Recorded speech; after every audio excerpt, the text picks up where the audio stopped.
That's true, Dr. Zayas. Very well. Where would we be without THC? 'Cause we know they're lying to us, just don't know to what degree. Yeah, where would we be without THC? The Higher Side Chat Show, Greg Carlwood and Company. How's it going, Higher Side Chatters? Drinking a little drink, smoking a little smoke, and looking for the facts, ma'am, just the facts. From sunny San Diego, I'm Greg Carlwood, and folks, we've been awakened to the idea of a false flag attack ever since 9/11 and the revolution of the Gulf of Tonkin incident responsible for the Vietnam War was actually based on a lie. Now, whenever we have a major violent event around the world, we have to carefully hold it up to the light and see if it fits the same old playbook from the shady elite, and oftentimes we find that it does. And as these major events take place at an ever-increasing rate, so do the appearances of today's guest. By now, I'm sure we all know Ole Dammegard, who, in my opinion, is one of the most honest and journalistic researchers doing this kind of work today. He's been here maybe 3 times before, but most recently talking about what seems to be a caravan of crisis actors on a global terror tour, and it seems like not much has changed. For those unfamiliar, Ole is the author of Coup d'etat in Slow Motion, a 2-volume set, and the man behind lightonconspiracies.com, where he shines a light on things like the strange deaths of movie stars and musicians, assassinations of political figures, and of course, false flags. We've talked about many of these things with him before, and today we're going to get the latest on the events in Paris on Friday the 13th of November, and more recently in San Bernardino. We're really lucky to have a resource like Ole on THC. It is an honor and a pleasure. Welcome back, man. Thank you so much, Greg. I get it. I almost flush when you give me this introduction here. Yeah, that's part of the job. And you're definitely worthy of it. I mean, thanks so much for being here. You're one of the greats. And we know now that we can't trust the media, and so much of the reporting during these events, especially in the case of Paris, it seems to be so chaotic, and the details seem to have holes in them, and we see conflicting information. So I'm really glad we can have you here to set us straight. First, I did want to ask you that maybe you could clarify what's meant by a false flag, because it seems like there's been an evolution from actually attacking your own ship or building to just simulating events with smoke and mirrors and crisis actors. Do you consider both of these scenarios to be under the umbrella of false flags? I do in one way. False flag is more, it's an old naval term saying that if you want to invade or attack someone, instead of just doing it and then become the aggressor and the one that will be criticized, what you do is you put your own flag on one, or the enemy's flag on one of your own ships, then that ship attack you, and then you become the victim, and that then justifies you attacking, crushing, rape and plunder, whatever, of whoever. So this is an old template or method that has been used so many times. And I tell you, after 30 years I put in my life into this, I don't know, really, I'm at a point where I'm not sure there is such a thing as a real terrorist. Not the way we're being told that they look like, with the balaclava, the black clothes and the Kalashnikov. It's like, it is so unreal, because anyone should know all of the terrorists, I should know all of them, exactly what they look like. But the terrorists that I find, they drive around in BMWs. They have title like prime minister, like big bankers, like fancy this and that, and sir this and that. Right. So, and what I think is extremely important is when we come to a crime scene, just don't buy into the official story. Just, okay, that might be true, but put it aside, then go to the site, the location, look at the evidence, are there anything that doesn't match up? Are there any of the evidence showing in a different direction and so on? Because either we're looking at a world filled with crazy Muslim terrorists that want nothing more than blowing ourselves up for breakfast, or we're looking at possible inside jobs. And in that case, why would anyone do an inside job on your own population? Right. It's a massive difference, because we need to identify the enemy who is doing this to us. The rate of these false flags, I mean, there's so many of them. It's just accelerating to a point where it's ridiculous. It used to be once every 4th year or something like that. Then now it's like one a week at least. Right. I wanted to mention, I saw something you put up online. It looks like there's been over 100 of these kind of events under Obama and about 20 under the past 3 or 4 different presidents. I mean, that right there has to tell you that something's going on. Something is going on. Either he's really unlucky or there's a design, a strategy behind it. Mm-hmm. And just because I say that, do not think that the presidents before him were innocent. Absolutely not to these type of things. This has been going on for a long time. Of course.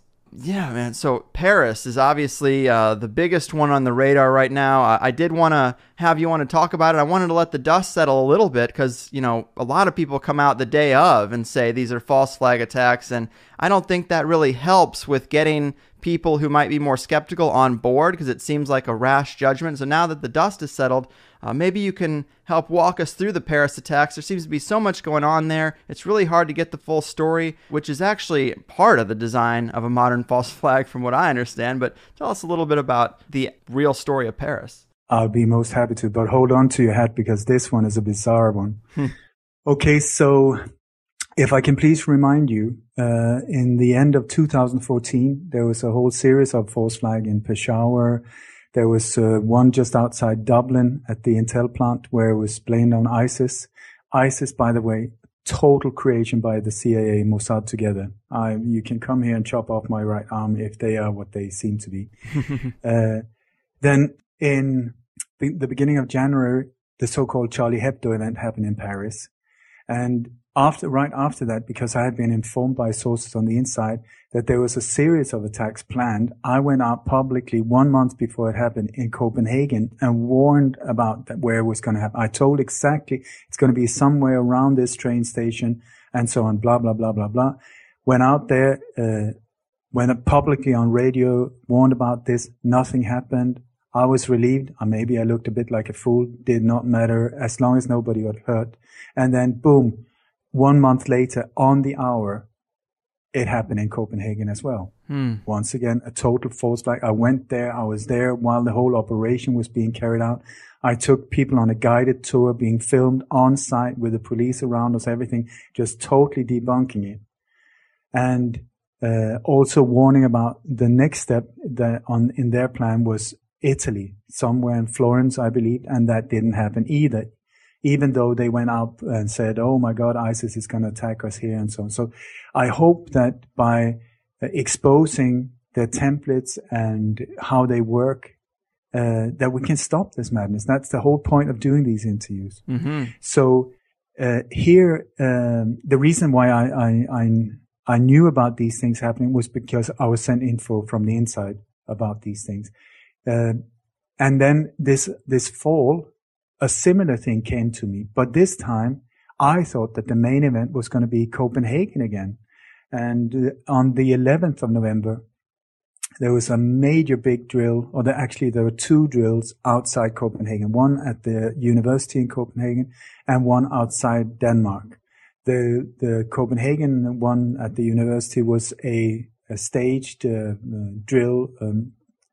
The reason why drills are so important is that they are one of the main ingredients of a false flag. Mm-hmm. They're there so that we will relax. We won't react that there will be strange vehicles in town. We won't notice that they close off streets, that there will be people that we're not used to seeing, in the whole area. It will be all for our protection. So we won't even notice what's going on. But the drill is there so that they can get vehicles in positions. They can get all the material, explosives in position, lure the patsy in there so that he can get blamed and killed for it. All of it is hidden under this drill. And so many of these major events, if not all of them, have a drill. Like I think at 9/11, I believe there were 22 ongoing drills while it happened. Wow. At the 7/7 bombings, there was a massive one with the exact same scenario as what happened while it happened. So it was a drill going live. Boom.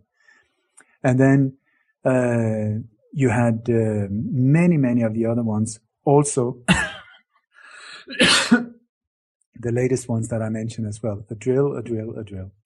So there was this drill in Copenhagen. One of them was this mass shooting where they used Swedish police as the terrorists. That's the first time ever. And we're looking at this globalization more and more. So very odd that Swedish police was over in Denmark playing the terrorist. And then there was this major drill with two ships that were going to collide, and they were saying that, we have this nuclear disaster on our hands. So I was totally focused on 11/11 because also with the numerology, everything fitted there. Mm-hmm. So I had people on site who went there because the way to stop them is to go there the day before, at least the day before, and start filming it while they set it up. Go there, bring your friends and family, everyone, and film it. Make it very, very obvious to the people that are setting it up that they're being observed, that they're being filmed, and so on, so that this might be a way of getting them to get cold feet and pull out. Makes sense. Because it's all only by hiding in the dark that they can pull these things off. These people are extreme cowards, and they're doing this to innocent, normal people that cannot defend themselves. I mean, it is despicable. Really awful. Mm-hmm. Anyway, so people were there in Denmark. They took photos. They filmed. Nothing happened. So I thought, okay, I was wrong. Big deal. At least I've done what I can. And then 2 days later, boom, it happened in Paris. So in January, it was first Paris and then Copenhagen. Now it was Copenhagen and Paris. Because I tell you, these things are extremely connected. Mm-hmm. Because it is through the networks of secret groups like the Bilderberg Group or organizations like the Council on Foreign Relations, the Trilateral Commission, Skull and Bones, these secret brotherhoods where they're pulling the strings so that we do not see what's going on. But once you start seeing who are the members of, for instance, the Bilderberg Group, that makes you become aware of how it is possible that these leaders and bankers and politicians and so on, how they can work together so tightly, because we look upon them from a distance and say, oh, he's in France, he's in England, he's in Sweden, she's in Denmark, and don't get it. I mean, of course, they're not in the same group, but yeah, they are. So, right. So we look at Paris, Friday the 13th. And just as usual, they pick these dates. It's almost creepy. If it's not Veterans Day, Patriots Day, or it's Halloween, or it's the Valentine's Day, some kind of symbolic day. And Friday the 13th is actually, as far as some researchers claim, the reason why we fear that day is because there were a group of Knights Templar that were massacred in France, I believe in Paris, 1307 or something like that. And they swore that they're going to get back to us on the 13th, on the Friday the 13th, they will hit back. So that, without us knowing it, that is why we fear this day. And here we are at the exact location. So if it's okay with you, I could just go a quick run through of the official story, and then let's just have a look and see, does this match up? Is the evidence, the way they should? Sure.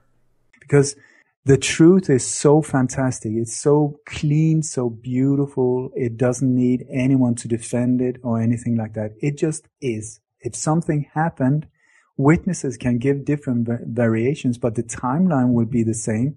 There will be no discrepancies, and it will match up. So if we check this one out, it should do that. But I beg to differ, and I tell you, I will show you some very weird stuff.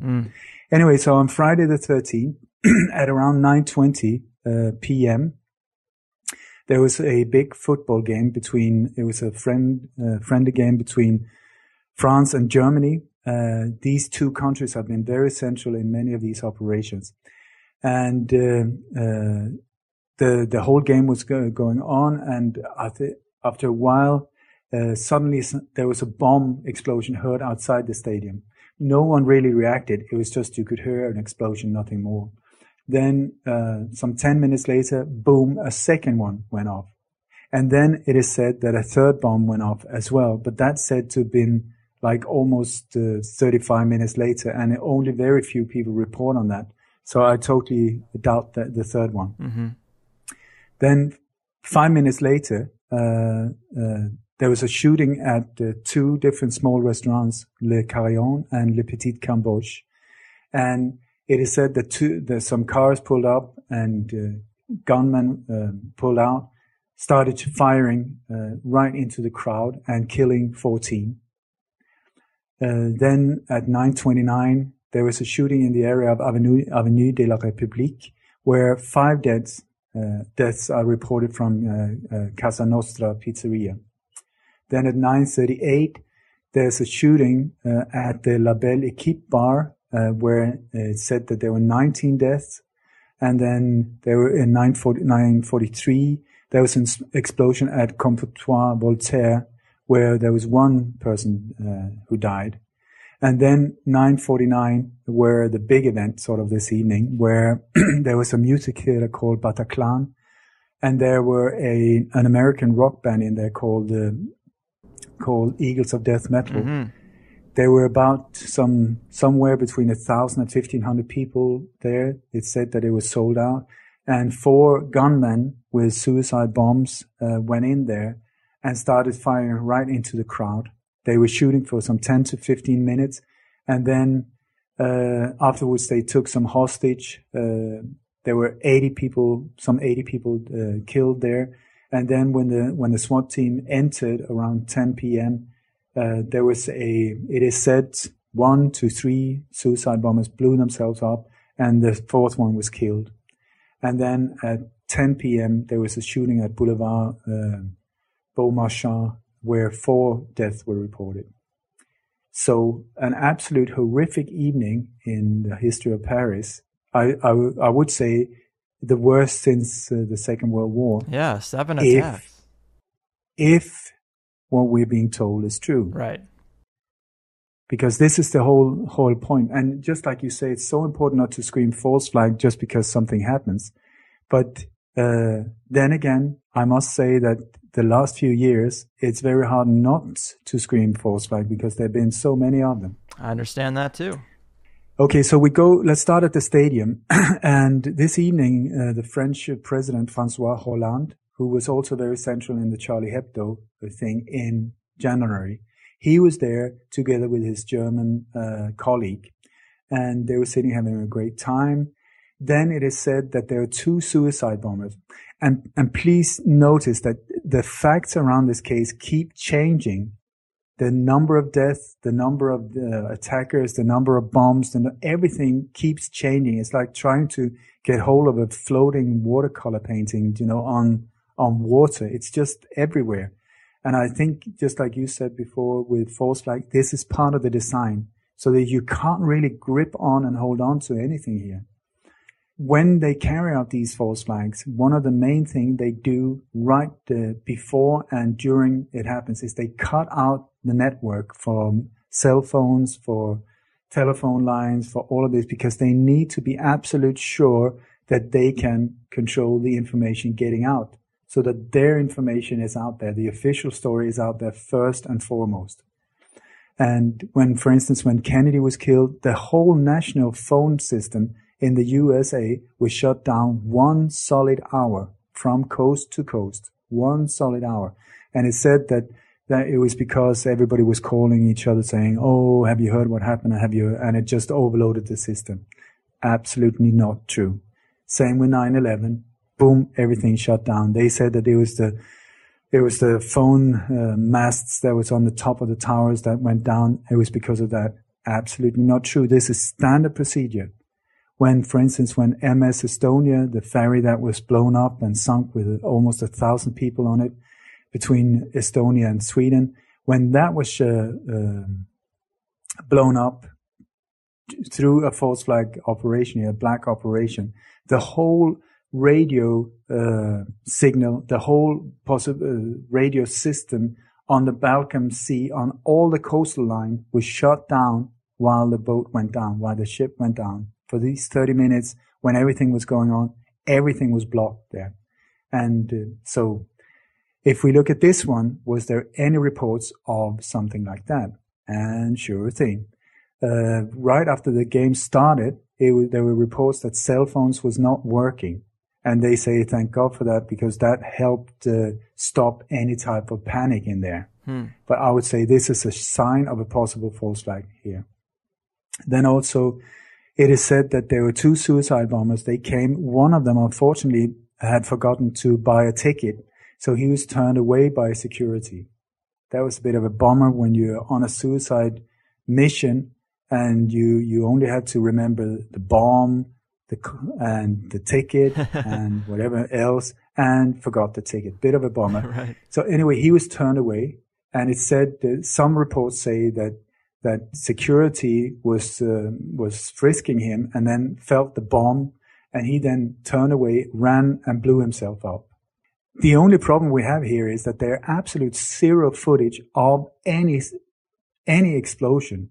There is no where the bomb went off, no blood. I tell you, I've been to war zones. If you've seen anyone being hit by a mortar grenade or being blown up like that, it is grisly. There will be pieces of this Mr. Suicide Bomber in the trees. You will find bones and blood and intestines and teeth everywhere. It is horrific. Here, zero. There's a wall with 2 drops of blood. And it's, to start with, it was said that the second suicide bomber, he got so frustrated when his friend blew himself up. So he waited some 10 minutes and then he blew himself up as well. But security didn't go there. They didn't try to interfere. All of the CCTV cameras this evening in Paris stopped working. At least the ones that was needed. There's no CCTV coverage at all.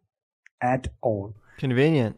And this is in Paris, that was hit in January and has spent billions to amp up the whole system here. So anyway, so we look at these explosions. What could they have been?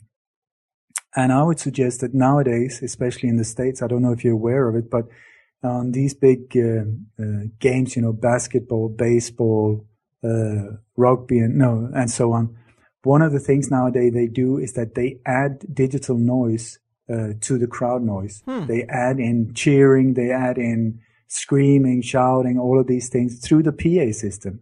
And so when you look at a game on TV, the sound that you get there, it can be more or less quiet at the stadium, but the thing that you hear also at the stadium, you will hear this crowd thing through the PA system. But I've even seen, you can find on YouTube where some teams are training, practicing with the noise on. So they're practicing in an empty stadium, but it sounds like it's packed. Whoa.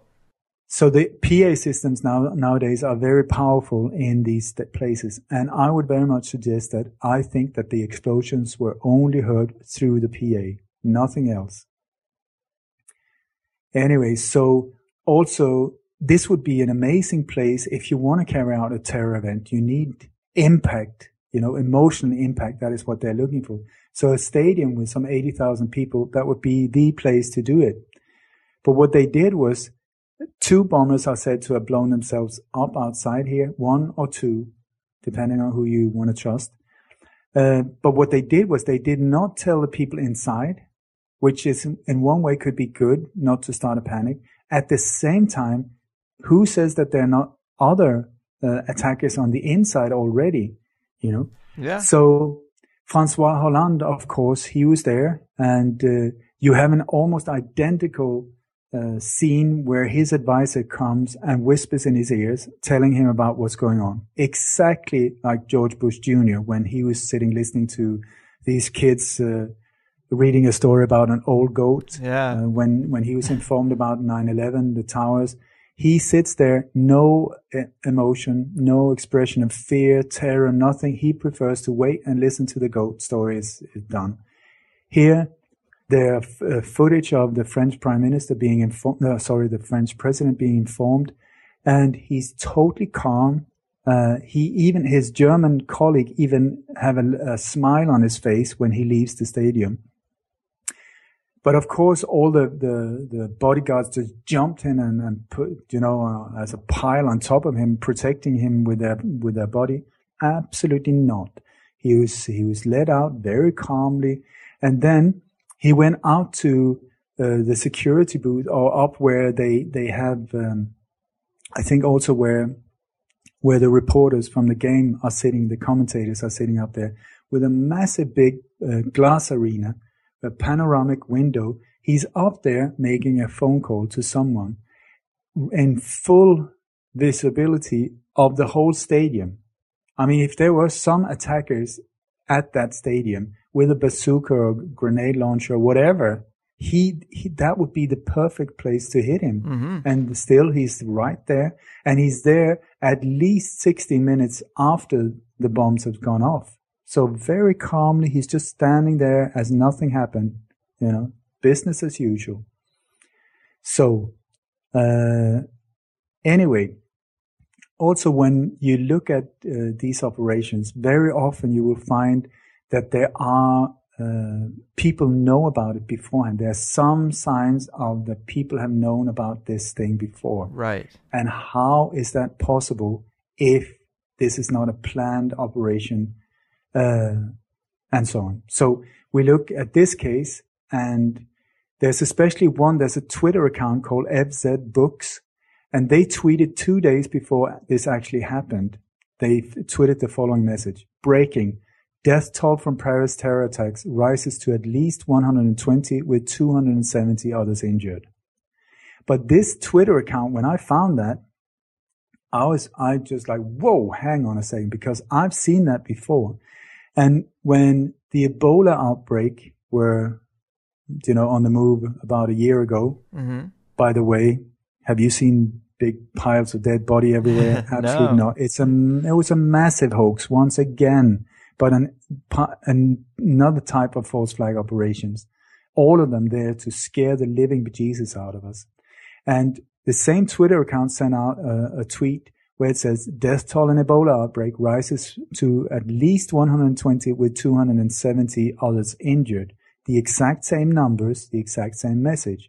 And also, when there was a school shooting in Peshawar in Pakistan, I think it was on the 14th of December last year, 2014, there was exactly the same message being sent out from this Twitter account. Death toll from Peshawar school massacre rises to at least 120, with 270 others injured. And when you look into the Peshawar one, that is a massive false flag. And one of the victims is actually Noah Posner, 6 years old. You can see the footage of him, everyone. And for you who don't know who he is the living example of incarnation, because he was one of the children being killed at Sandy Hook. Mm-hmm. Yeah, we see that happen more than one time, where people seem to be at multiple false flag events. This is it. And when you look at false flags, especially the staged events, because there are sometimes false flag operations carried out with real victims where people are getting killed. Then there are stage event where it's just like a film shoot, where it's all set to create terror through media, that is pumping out through TV all of these horror stories, but nothing actually happened. Mm-hmm. Absolute 0 people died, like in Sandy Hook, for instance. 0 people died. Boston bombing, 0 people died in the explosion itself. And so on many of these, I'm right in the I'm being part of publishing a book called Nobody Died at Sandy Hook. Right. That's actually been banned on Amazon, hasn't it? It has indeed. And how is that possible in these modern times? Exactly. As far as I know, this is historical. It has not happened since, I think it was the Pentagon Papers around the Watergate scandal. That a thing like this happened. It is very disturbing. I interviewed Jim Fetzer a while ago about his book, And I Suppose We Didn't Go to the Moon Either, which is a collection of various authors, but it was supposed to come out after the first book, Nobody Died at Sandy Hook. And now that that's been banned on Amazon, I mean, even as controversial as it might be, that is a little scary to have some draconian organization that basically runs all of publishing around the world now banning books. I mean, what year is this? But this is it.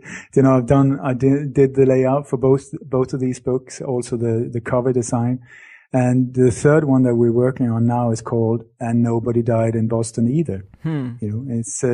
It's just put the case out there step by step by step, show the evidence, and then it's up to each and everyone to make up their own mind. But it's like you can just, if you want to, go to the FBI's own website. You can go in there. It's right there in front of your eyes. You go to a number of homicides in Newtown, where Newtown is where Sandy Hook is underneath, and you will see the number is 0. It's just they are clumsy, they are sloppy, but there's also another level to the whole thing, and I believe that this case here shows another level where they put it right in our face, and I believe that it is. I've heard from people on the inside saying that people behind the New World Order, the way they interpret the law of karma is that if you inform your victim about what is going to happen and the victim does not react, then the karma is on them, not the attacker. And I spoke to Chip Tatum. He's a CIA whistleblower, and he was the commander of George Bush Sr.'s private hit team Pegasus. They carried out and took out at least 14 people during a few years there.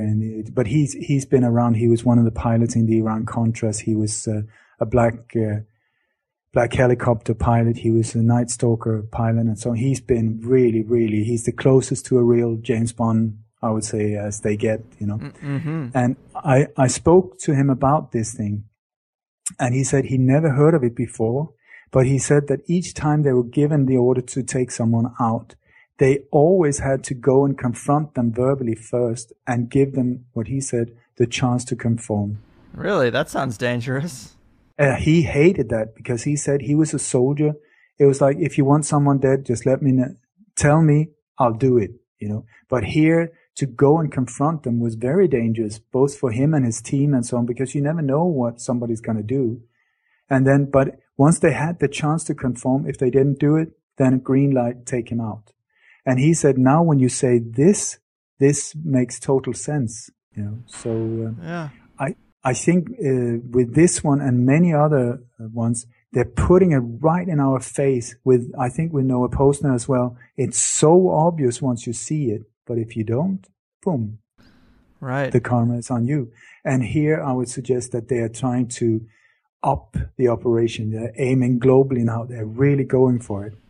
Well, let me ask you a question. When you look at these events, the part that confuses me the most, or where I get kind of caught in the weeds, is if anyone died or if they didn't die. I've looked at Sandy Hook enough to be fully confident that no one died. The school was closed for a long time, and there's a connection there to Paris too. But when you're looking at the aftermath of these events, there are so many. How do you determine if anyone really died or if it was a complete media fabrication? Do you look into the idea of funerals or services for these kind of people? Greg, I tell you, with so many deaths, this should be so easy to answer. And I am, like you, confused. In this case, I'm totally confused. I've been looking very deeply into the massacre in Norway, the mass shooting in Norway, and the blowing up of the government building in 2011 on the 22nd of July. And there is, on where the government building was blown up, on one side of the building, it's a very high building with open areas on both sides. On the side where the so-called bomb was, I believe there were real victims. And on the side where the bomb was not located, but there was still quite a lot of devastation, they were crisis actors. I totally believe that. And there was, nowadays you really need also to understand that media is in on this. It's not every single journalist, absolutely not, but the head of these different news corporations are part of it. The ownership and so on, by now it's totally hijacked. So, for instance, in Norway, you had, when there was some footage of some of the victims, some crisis actors, some real victims. Do you know, when there is a photo on the internet, if you click on the photo, you will always find that there's a search way to that photo. So a URL. You click on that and you will see up in the corner, or if you save it or whatever, you will see that there is a search way for it. And here, especially if it's one of these things that you can enlarge, then you will see exactly where it's located. And in Norway, on one side where there was real victims, the search way for some of them, there was the Norwegian TV station TV2. It was something like tv2.no/victims/ and the name of the photo. Then on the other side of the building, it says tv2.no/actors/ and then the name of the photo. So the folder where they had gathered the photos were one for actors, one for victims. These things you're not supposed to see. It's only because I'm such a nerd when it comes to looking for things like this that I'm so on, I'm trying to find every tiny little detail of these things. Mm-hmm. And here on some of the photos from what happened in Paris, you have, especially on the one from CNN, it's something like idt.turner.com /CNN next /MAP, I think, or MAPA /assets and then the name of the photo. And I mean, that is the CIA's word of people that are in their control. Right. So also, one of the things I ask you, where are all the footage from normal people? Where are all the videos from normal people? Where's all it's the official and nothing else. Right. Especially in a concert, you'd think people would have their phones out. Sure thing. But let's get back on track here. And sure. Also, another thing that showed that somebody knew before was that after this happened, there were all these buildings around the world that was lit up, with the French colors. Mm-hmm. You had in Sydney, you had please be aware of the same countries that keep repeating, where these big terror acts are. And then when they're once again part of these things. And it was in Sydney, it was in Canada, it was in Sweden, it was in the UK and so on. And in the UK, it was the Wembley Stadium. But that Wembley was lit up 1 hour before it actually happened. Weird. Not weird. Somebody messed up. And if you look at it, there's a timeline. There's a difference between the time zones of 1 hour between London and Paris. So I think somebody screwed up here, and somebody has got their ass kicked, afterwards. Right. But people saw it lit up beforehand. That was even before it happened. So they were like, "What the hell happened?" And then it was shut down again. Also, Wikipedia, which of course is something you can totally trust, not. At 23:06 p.m., Wikipedia had an article up with extreme details, with all of it was there, a complete outline of the events and the nations, the number of wounded and dead and so on. I was like, whoa, how could they know this? And then also we managed to backtrack a version that was uploaded 23:06, where it says that President François Hollande, he declared a state of emergency and closing the borders for the whole of France and so on. Only one slight little problem was that he didn't give that speech until 23:58 actually. I mean, that is like 52 minutes after it's up on Wikipedia is when it actually happens. And this is, if you've seen the JFK film, do you know Mr. X? His name was Fletcher Prouty, his real name. He's the guy that explains everything to Garrison, Kevin Costner, the character. Mm-hmm. And he said that he used to work at the Pentagon very high up. And just before the JFK assassination, he was sent to the South Pole with some businessmen for no apparent reason. But the thing was, he was a very decent, very honest man, and I believe they wanted him out of the way so he wouldn't mess anything up. So he was on his way back, and he was on New Zealand, in Christchurch, when he opened the newspaper and read about the assassination with a whole complete bio of Lee Harvey Oswald, the whole background, photos, everything. And this was before Oswald was even arrested. Wow. You see, and it's like he said, at that moment, I knew it was black op. I knew we were the one who had done it. And this is the way you can see it. These are clear signs of a black operation. Wow. Okay, so let's see if there is any of these so-called bad guys that could be involved. And just a few weeks before this happened, at the George Washington Center for Cyber and Homeland Security, I think it was on the 27th or 29th of October, there was a panel called the Shared 21st Century International Mission. Please listen to that again. The Shared 21st Century International Mission. And the people in the panel were CIA Director John O'Brien, former UK MI6 Chief John Sawyers, Director of the French Directorate for External Security Bernard Bachelet, and former Israeli National Security Jacob Amidror. I mean, my God, is that a team or what? Yeah. And also, it was co-hosted by the CIA. Very nice indeed. So, I would say, yes, there are some sure signs that people knew beforehand. And also, I would very much like to suggest that if someone can look into what happened at the French stock market, you will see that very often they carry out these operations on a Friday afternoon. This was Friday evening. And the reason for that is, one of the main reasons, is that then due to the respect of the mourning families and so on, they close down the stock market, and they close it down for 2-3 days. 3 days is the optimal for them, because that is where they can do all of these transactions that they have been building up to, insider trading, and then hide their tracks as much as possible. Mm-hmm. And here we have right away, what did François Hollande, the president, say? We will take 3 days of mourning.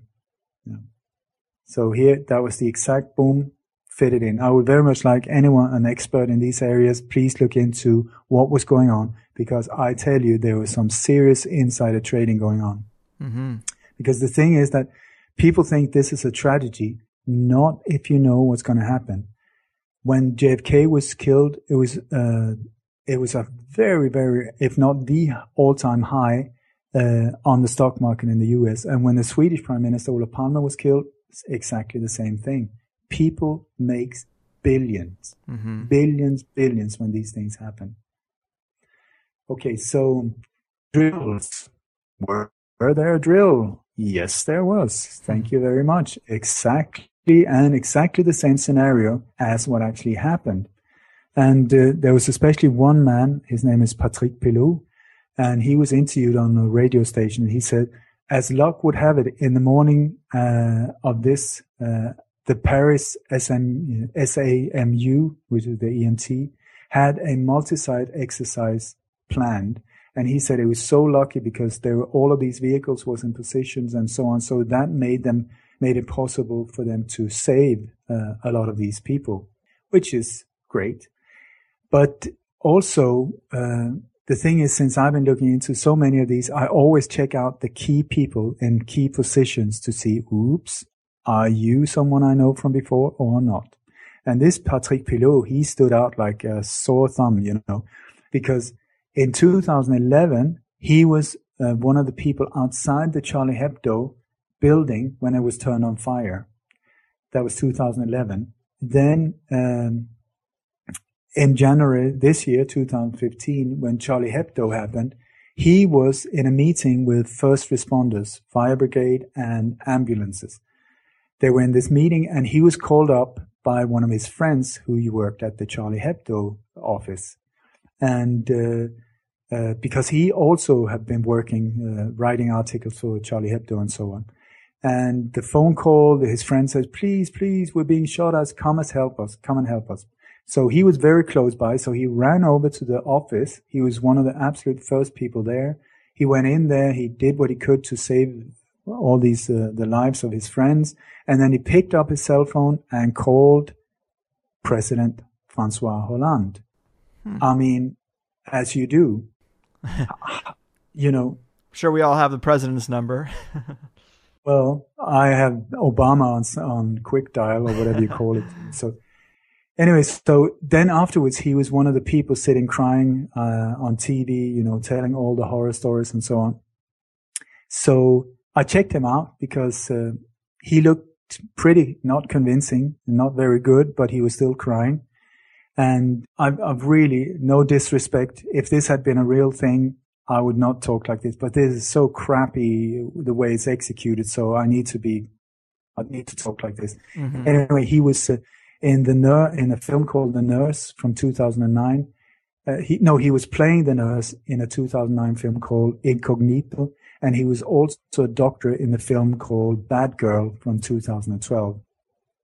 So he's got the skills of acting. And afterwards, he was hugged by François Hollande. You know, he's standing there among the victims at the funerals, and he has like a white bandana on, and he's being hugged, and these photos are being spread everywhere.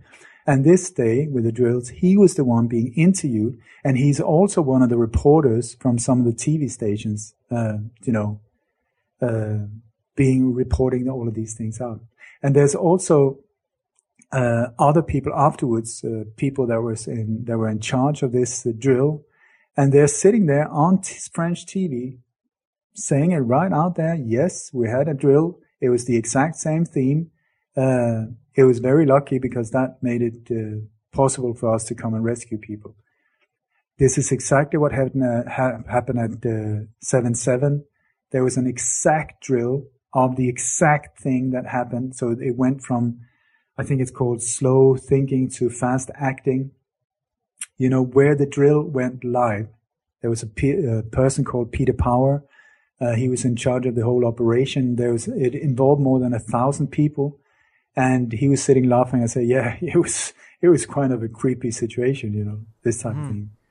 But it's right there in your face. Also, I heard from a local woman in Paris. She said she lives in the exact area where this thing happened. And she said that on this Friday morning, or this Friday afternoon, when her son came home from school, he had a letter from the school advising parents on what to do in case of an emergency. And she said that this has never happened before. So anyway, the paper said it was an advice for parents. They said, in case of an emergency, do not call or come to the school. Stay away from the area, whatever the area, and listen for updates from a radio station called French Blue.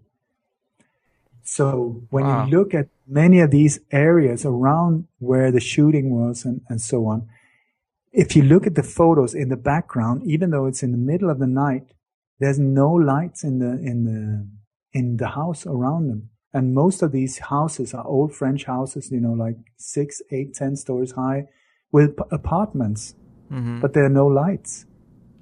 So I would very much put a question out there. Were people evacuated beforehand? That is what happened in Copenhagen around the synagogue shooting, which was an absolute false flag, where I spoke to people. They were not allowed to be there for 3 days before and after this event. You know? Wow.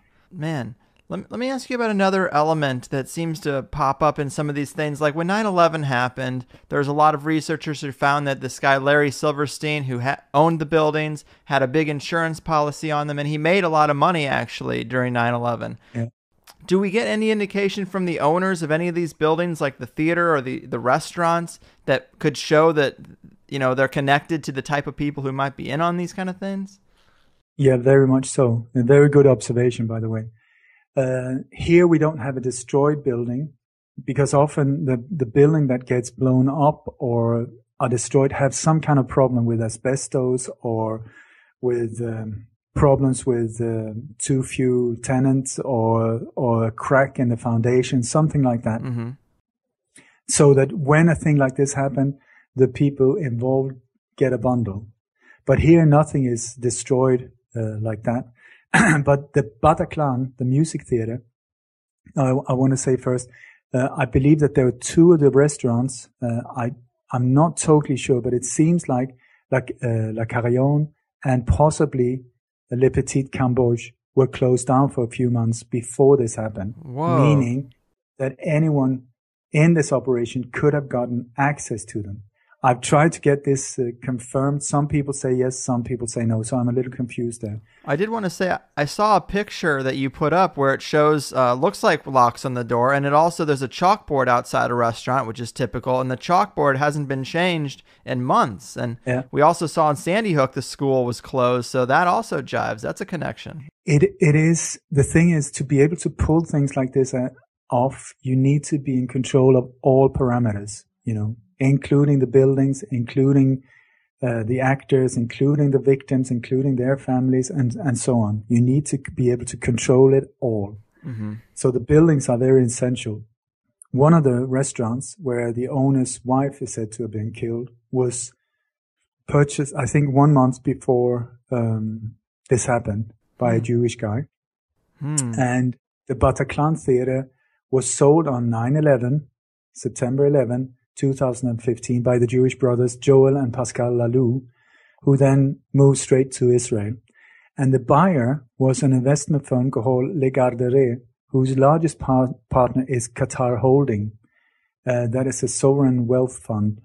But this company has been known, at least there's a lot of rumors. I have been informed that they have been part of financing these type of terror events. I do not know for sure. But I was on a program a while ago together with the former U.S. Army Special Operations Officer from the 11th Psychological Operation Battalion, Civil Affairs Psychological Operations Command, and a Global Psychological Warfare Counterterrorism Analyst. My God, Scott Bennett. What a resume. Yeah, he is like way in there and a very heavy Army type of guy. But he became a whistleblower. He went to jail for 2 years, but we were on the same program. And his job in the military was to track down funding of so-called terror attacks. And I asked him specifically about this company, and he said his hands are tied, but he said, you're right on track. So crazy. There's so many different layers, and Paris is definitely one of the most deep and dense ones there is, and there's so many details, 7 different events in one day. But before we run out of time, I wanted to talk about San Bernardino a little bit. That also happened not long after the Paris events, and it's also very weird. One of the guys talking on the news had a Freemason's hat. They also opened the apartment of the supposed terrorist. They opened the apartment to reporters. You would think that would be a crime scene, but they just let reporters in there. And the other very weird thing is there's a photo of guys, mercenaries they're being called, from a company called Kraft International present at the San Bernardino shooting. They also popped up at the Boston bombing. So that's another weird connection. But what are your thoughts on the San Bernardino attack, if it was a false flag as well?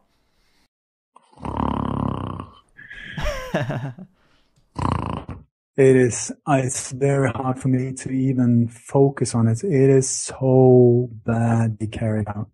And it's come to a point, once again, I'm sort of like, why are they pointing it out so obviously to us?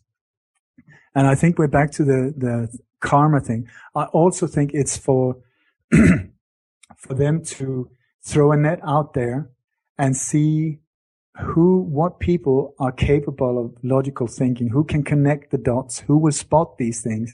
Because then, I mean, they cover, I don't want to freak people out, but they have big check when it comes to Facebook and these other things, and they see who posts, who likes who, and so on. And I think this might be a way of throwing it out there so obvious to see. Anyone who don't see that is totally brain dead, so we don't have to worry about him or her. They know who to round up first. This is my interpretation. I don't get it otherwise, because it's just too, I mean, it's at least, can you just use the same car? It's not the same car being chased as at the shooting. There's all of these other things. It's just like, it's so hard for me to even get into it, because I also feel, Chip said, very often when they carry these operations out, they have staff meetings. This is business as usual for them. Mm-hmm. They have staff meetings. Okay, what is it we're trying to accomplish? What is the effect we want? How are we going to carry it out? They've got timelines, sketchboards, storyboards, all of these things. Okay, so the operation goes down, and then they have people there while it happens, but also follow-up meetings right after saying, did we get the required effect? Do we need to amplify it and so on? And very often they carry out a second one. If it didn't pull off enough weight, the one we did, then we'll just do another one, more or less exactly identical, but in another country. Like the Woolwich beheading, if you remember that, when they said to have chopped the head of an English soldier. Oh, it's my absolute favorite, so bad. And then right after that, there was a similar event in Paris, or at least they said there was, right the day after, where identical situation. Here, more or less, I mean, I would very much suggest that it's possible that they flew the shooters from Paris and on the next plane. Sorry about the jet lag, but you need to perform just another one here. Okay, fine. San Bernardino here. And please realize, why are they always in black military type looking clothes? Have you noticed these so-called terrorists, they're always dressed in black or dark clothes. The thing is, because that is what the SWAT teams are as well, and the police. Right. So the only thing the shooter goes in there, fires his weapon, when the police arrives, he just bends down, put on his balaclava, because nowadays the police looks like the terrorists, if you haven't noticed. Yeah. Put on his balaclava and goes out with the old guy. Nobody noticed. 14 people in, 15 people out. Yeah. It's a classic one. And it's another case where people said there were witnesses talking to reporters that were like, I thought it was a drill because they've been doing these kind of drills all week, and it just seemed like it was another one of those. And it's like, wow, right there, another connection.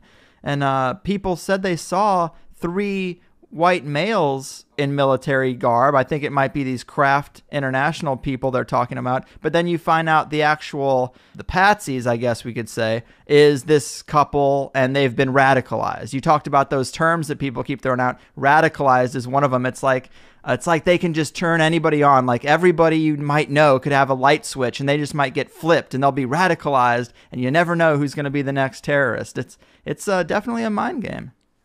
I think they weaponized Islam. The word Islam, they weaponized it so that if we hear Islam, your mind would think terrorism. If you hear Muslim, oh my God, terrorist. Right. And this guy, Salah Abdel Salam. Okay, if you hear that word, I am not sure if this is a real person. If you hear his name, I've always said in interviews, they call him Karim, Karam. Something, 3 words. They need 3 names. Yeah. For some reason, they use that always on plane killers, Lee Harvey Oswald, James Earl Ray, and so on. But also serial killers that they use. They use these 3 names as standard. John Wayne Gacy. Yeah, there you go. And Lee Harvey Oswald, he hated Harvey. He never used it, for instance. But anyway, here, his word, Salah Abdel Salam. If you listen to that word, it's almost Allah Abdul Islam. So they taken Allah, Abdul, and Islam and put into one name. Mm-hmm. So your subconscious here, oh my God, that must be a real terrorist. I don't know if you've seen, but I found one photo, 2 of the so-called terrorists. They're in the same photo as where they're carrying away one of the so-called victims. They're standing there. He's standing with his motorbike helmet, just looking there. It's the only 2 photo of people in the background. They're just standing looking there. Wow. And then you got a really weird one. Here, back to, please understand that media nowadays are connected. Sky News, they have a story, I think the day afterwards. They're on location in Paris, and they're doing the whole story, and they're filming different spots in Paris. And they're standing, the guy says, well, and who knows how many more of them are hiding out there. That's the way he ends, the voiceover ends. And exactly when he says these words, they're filming a pedestrian crossing towards a cafe called Attitude. And right in from the left, looking into the camera, is Salah Abdel Salam. And he walks right in front of the camera, looks into the camera and smirks and then leaves. And when you go down Google Map, he has to walk straight in the middle of the street to come from that angle, right in front of the camera, he's looking straight into the camera. And so I checked out the Attitude Cafe. Where is that? And that is exactly in the middle of, it's just a few hundred meters from Bataclan and some of the other restaurants where they were shooting. And also very, very close to the Charlie Hebdo offices. So it's all right in the middle of the same. And then you say, but how is that possible? I would say this guy is totally set up. He's totally framed, has nothing to do with it. Maybe they did this filming days before or weeks before. Maybe he thought it was part of a commercial or just a joke or whatever, So the whole thing, the whole chase and all of these things, absolutely crap. Don't even look at it. Like the female suicide bomber. Oh yeah, oh here she is, oh she died, she blew herself up. Very sorry, she's alive and she's in Morocco. I've got an interview with her there. Oh, but all the victims, there were some victims from Spain. 2 of them are alive. Even the vice president of Spain went to, I think it was the vice president, he went to one of the families saying, we're so sorry, your son was killed in Paris. Not. What is going on here? Yeah.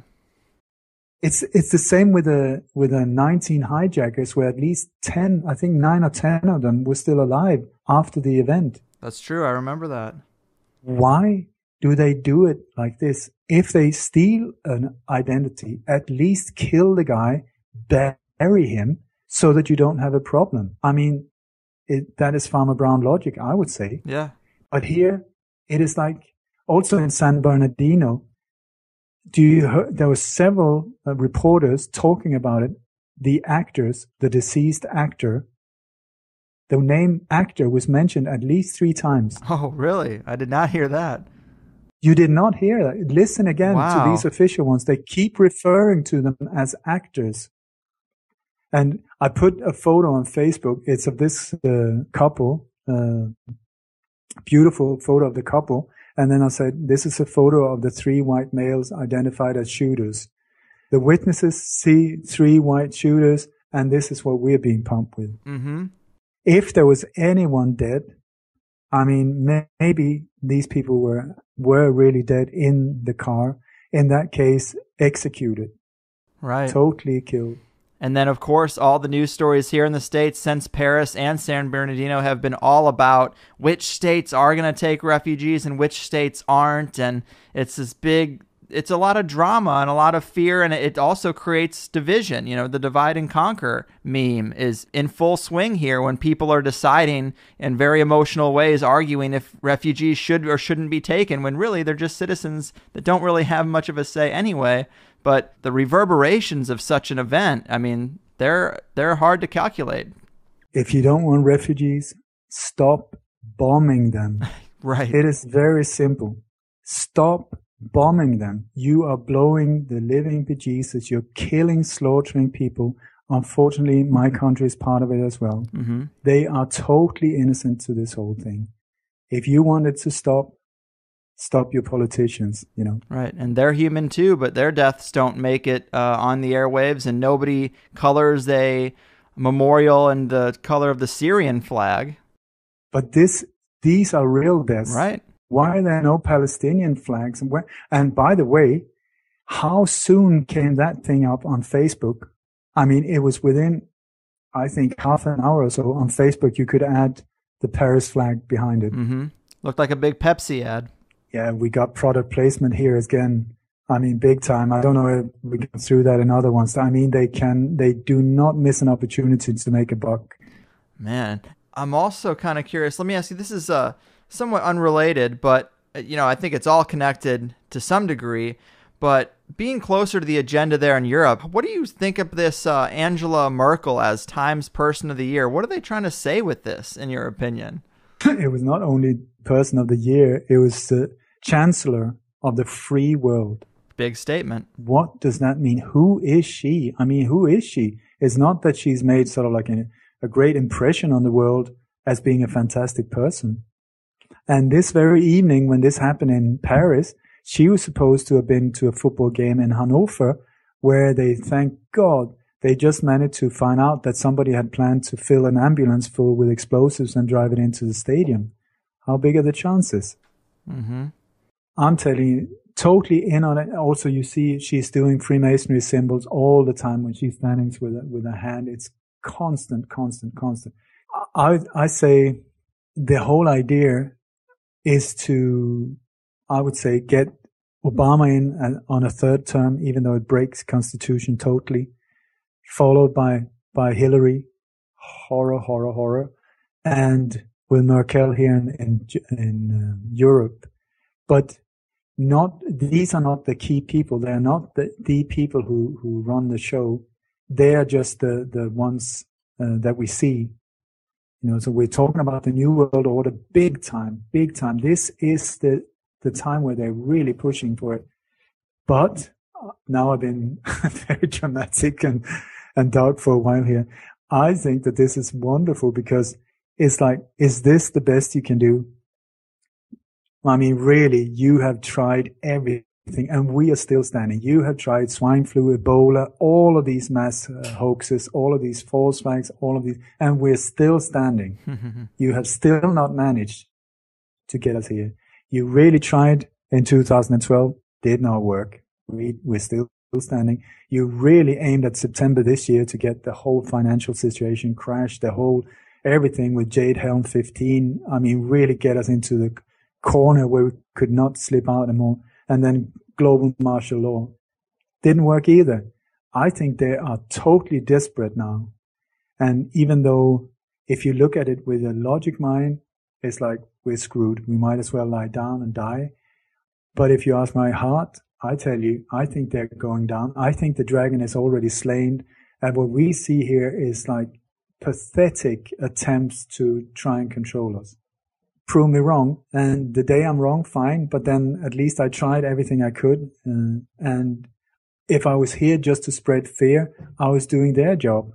They want us to be fearful. Mm-hmm. That is their game to keep us totally in panic. So I say, if that is how they control us, if that is what they want, turn it around. They want divide and conquer. I say, love and embrace.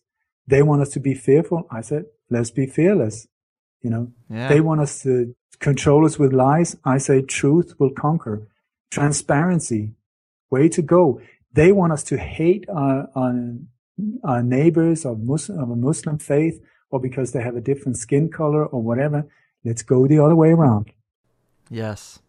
And also see it that they're blaming these people. The whole thing with ISIS and these refugee things, I've known about it for like 5-6 years that they were planning these mass. You can read books by Snibrinsky or David Rockefeller. It's out. It's right there. This multicultural thing. It's their plan.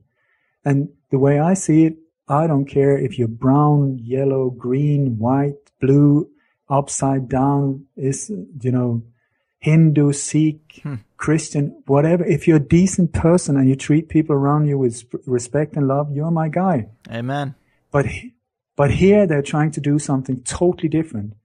Once again, they want us to fear each other, especially each other. And they're going to do some lame-ass things now. They've tried everything. So I bet you the next thing is going to be the suicide grandma in a wheelchair. Did you see they even got the wheelchairs in San Bernardino? I've been waiting for that. When are they going to bring in, the wheelchair was loaded with explosives?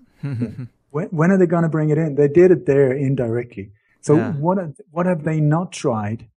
What have they not tried? The underwear bomber, sorry, tried that one.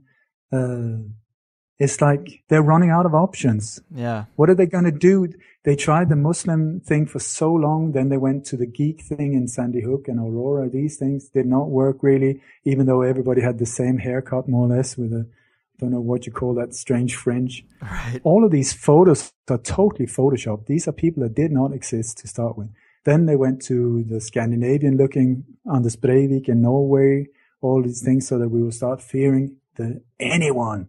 And now It can be just anyone, maybe your grandmother. As soon as she gets radicalized. I tell you, if she goes once to one of these meetings, it's always once they go and boom, suddenly they just totally change their whole personality, and then they just want to blow us all up. Yeah. It's very powerful, these meetings. I don't know what they do there. It doesn't seem like we need to be that afraid. So, all right, man, I know we got to get out of here. I did want to ask you, because you have predicted these things in the future, you have predicted these things in the past. Do you have any thoughts on where people should be focusing their attention in the near future? On themselves, on how they react, on how they buy into news, on how they buy into their reaction, how they look upon their neighbor, how they look upon somebody whose name is Abdullah, or if you work at an airport, how you treat people. You know, these poor people that are their only problem is that they come from a different country with a different religion, and they're being treated like absolute dirt and a terror threat and so on. All of us need to look ourselves in the mirror and see, how do we play along in this? And then, you know, in this product placement, there's one company I mentioned here that has this slogan, just do it. I say, just don't. Just don't. Don't buy into it and stop spreading fear. Look into these things. These are very dark stuff. Some of us cannot handle it. If you can't handle it yourself, leave it to people like myself. But be very aware of what you're spreading around yourself. Don't spread fear and these horrific rumors and so on if you're not 100% sure that they're true. Right. I think this is the final battle. I really think so. I've said 2015 is the year it's going to happen, and we're running out of time now for 2015. But I think this time I've never seen them go full speed ahead in such a bizarre way. And I could go on for another 2 hours about this case. It's so bizarre. And I just think, you know, if you go to many official websites where you see comments about these things, or on the official websites, the comments are full of, this is a false flag, this is a hoax, this is don't believe it, in the hundreds. Yeah. And I tell you, before Boston bombing, I was the only one that I heard use the word false flag almost, me and a few others. But false flag was something that was totally unknown. And now it's mainstream. Mm-hmm. And they have only very few methods. It's problem, reaction, solution. They secretly create the problem to get the reaction from us. Oh my God, protect me. Emotional reaction. And then they would come with a solution. That is one they use. Divide and conquer is another one. And they don't have that many more. So yeah, fear is the tool. So as soon as we identify these methods and see what's going on, and then the next time there is I don't know how many of these, swine flu, Ebola. The next time there's this upside down, blown up green monkey flu or whatever they want to call it, just don't buy it. Right. Stop pumping your innocent children full of these awful, awful vaccines that are also part of the plan. Yeah. Horrific stuff. And the next time there's a San Bernardino thing, you know, turn off the box, turn it. There's this amazing button on the remote. It says off. Yeah. Off. Because if you knew that there was a sadistic serial killer in your neighborhood that was wanting to get to you or to your children, and you found out that TV was the way that he was manipulating you, would you keep it on? Right. Would you have it on? I would say, because these guys use manipulation in a way that we've never been up against a propaganda machine the size of this. Never, ever. So one way to stop letting them persuade your subconscious, it's turn it off. Turn it off. Look around you. See, my God, I've got a wife. I've got kids. I wonder how they're doing. I haven't spoken to them for a couple of years. You know, play games, go out in the forest, go out in nature, you know, go out, see who you can help, look for options to help, you know. There's so many people out there that needs help. Do some, that will make you feel great. the people you help, especially if you do it selflessly without expecting anything, then the person receiving will feel helped and lifted as well. And people who see these, especially random acts of kindness, it lifts them as well. Well said. Let's lift each other, go down the highway, pay for the car that comes after you without knowing who it is. That, I tell you, that person might be very depressed and maybe wanted to contemplate suicide, and then just by someone who paid him, somebody who out there who cared enough to do a thing like that, can save lives. Yeah. Or pay for the coffee in a coffee shop. Just when you leave, just say to the waitress, the woman out in the corner there, don't say it's for me, and just pay her bill. These type of things, small things, that can make an incredible impact. Mm-hmm. Well said, man. Yeah. And, man, this has been awesome. Great breakdown. Again, really, I appreciate what you do. Of course, lightonconspiracies.com is the website. Follow everything he's doing there. Anything else you'd like to leave the people with before we really wrap it up? I'm going now to Amsterdam to do an open mic conference this weekend. The last time I was there with Christopher Bollin, an expert on 9/11, Ken O'Keefe, Ian Crane, Frank Rasmussen from Denmark. And when we came there, none of us was going to talk about the Holocaust. And then in the media there was this whole slander campaign about us being Holocaust deniers and Jew haters and so on. The thing is, as far as I know, I don't really know a Jew personally, so it's not that easy for me to hate them. But we were called Jew haters, all of these things, and well, I turned it around because I just went out publicly to about 50 radio stations around the globe saying, please, this is what's going on. Keep your eyes on this one. And it just totally backfired in their face. Police were there. They stopped the venue that we were going to have the conference at. But in the end, after, the police came there afraid of us being the enemy.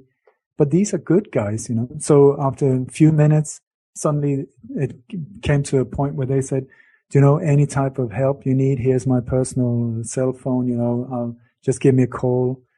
This is the thing, the magic with love, where they come from fear and hate.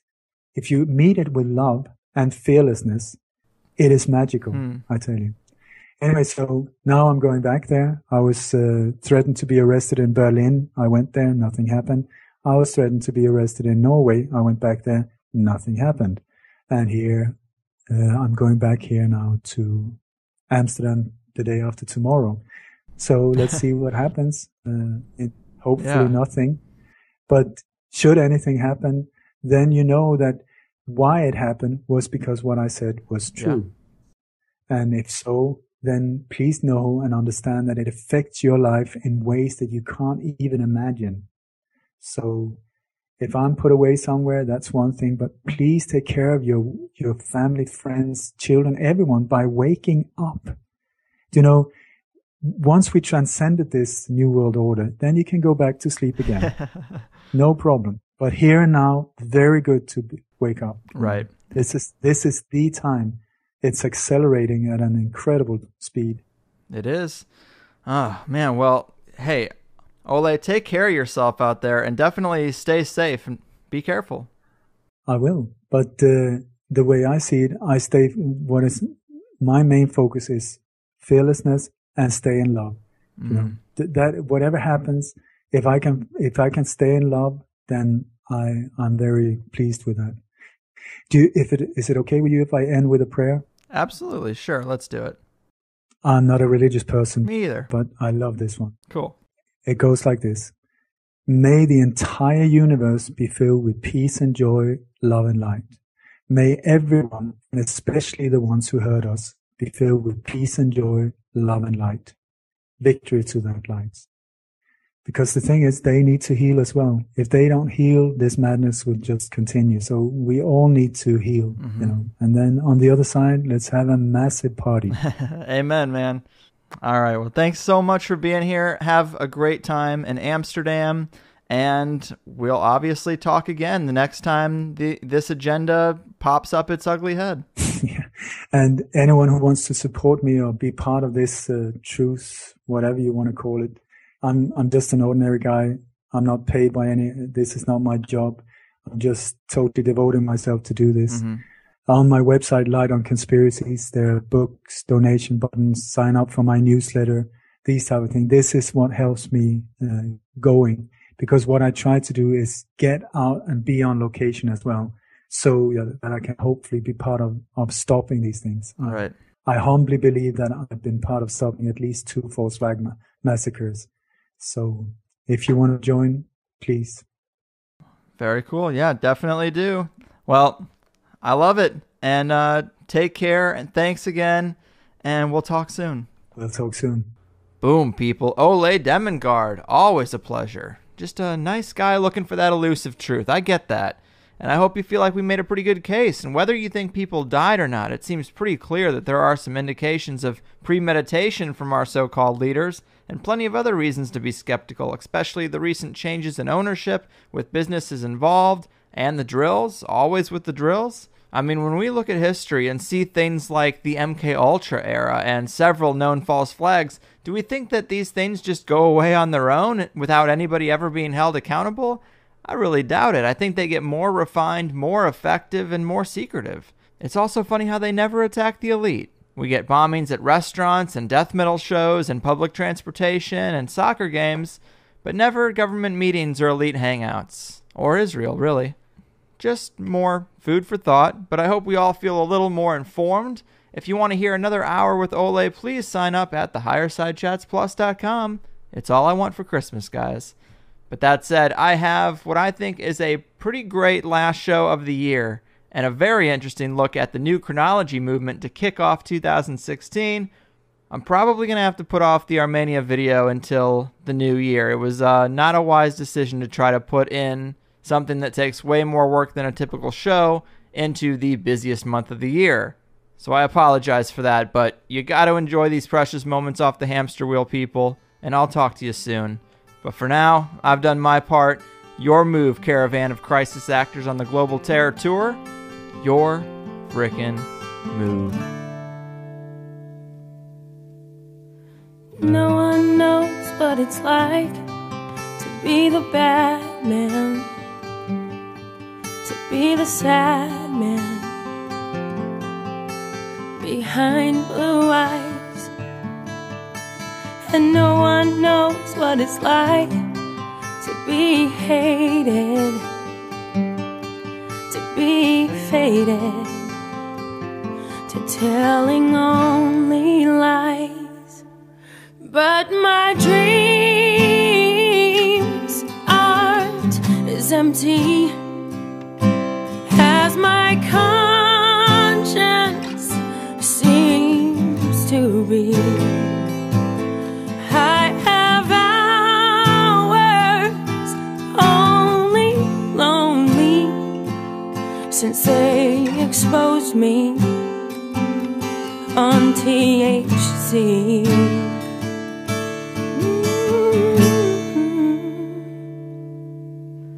No one knows what it's like to feel these feelings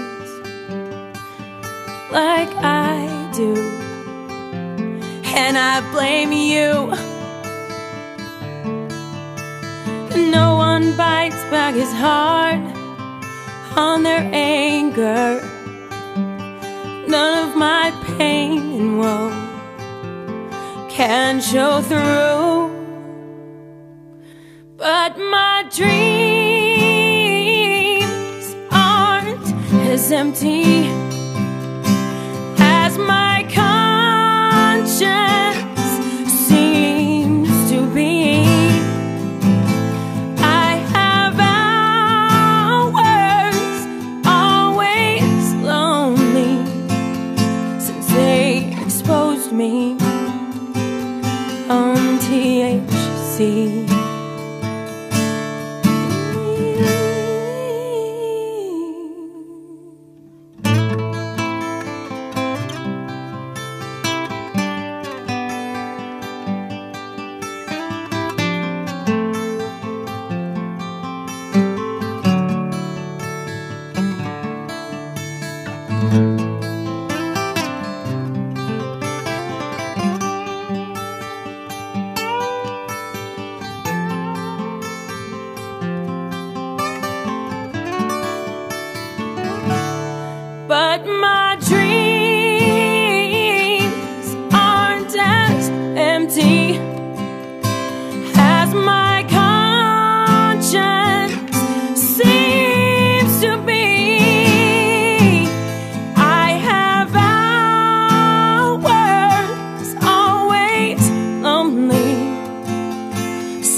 on THC.